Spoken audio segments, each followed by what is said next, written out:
কান চলচ্চিত্র উৎসবের সর্বোচ্চ পুরস্কার স্বর্ণপাম ৭৭তম আসরে যেটি জিতে নিয়েছে আনোয়ারা।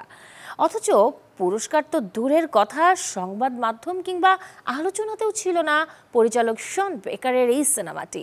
জানবো কি আছে এই ছবির গল্পে, কেনই বা স্বর্ণপাম জিতল আনোয়ারা।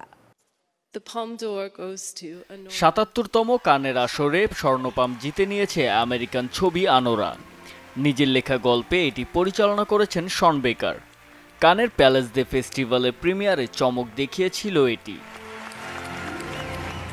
উৎসবের মূল প্রতিযোগিতার প্রথম সিনেমা হিসেবে প্রদর্শিত হয়েছিল আনোরা।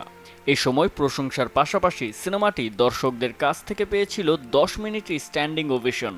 5-এর মধ্যে আনোরার স্কোর ছিল 3.3। নিউ ইয়র্কের নাইট ক্লাবের একজন নৃত্যশিল্পী আনোরাকে কেন্দ্র করে নির্মিত হয়েছে সিনেমার গল্প, যে ইভান নামের একজন রাশিয়ান ছেলের প্রেমে পড়েন। সবকিছু ঠিক আছে ভেবে এক সময় তারা বিয়েও করেন। তবে চিত্রনাট্যের মারপ্যাচে বিষয়টি জেনে ফেলে ইভানের ধনকুবের বাবা মা, আর সে সময় ডিভোর্সের জন্য একের পর এক চেষ্টা শুরু করেন তারা। আনোরা ইভানের রূপকথার মতো বিয়ে তখনই হুমকির মুখে পড়ে। আধুনিককালের শ্রমজীবী মানুষের কঠিন বাস্তবতাকে ফুটিয়ে তোলে আনোরা। শ্রেণী শোষণ কিংবা বৈষম্যের অন্ধকারাচ্ছন্ন দিককে কৌতুকপূর্ণ এক সুরে চিত্রায়িত করেছে এটি। চলচ্চিত্রের নাম ভূমিকায় অভিনয় করেছেন মার্কিন অভিনেত্রী মাইকি ম্যাডিসন। চরিত্রটির জন্য সমালোচকদের থেকে বেশ প্রশংসা কুড়িয়েছেন তিনি।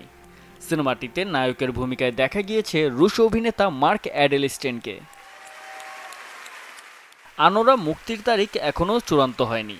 গত নভেম্বরে ছবিটির পরিবেশক স্বত্ব কিনে নিয়েছে আমেরিকান প্রতিষ্ঠান নিয়ন।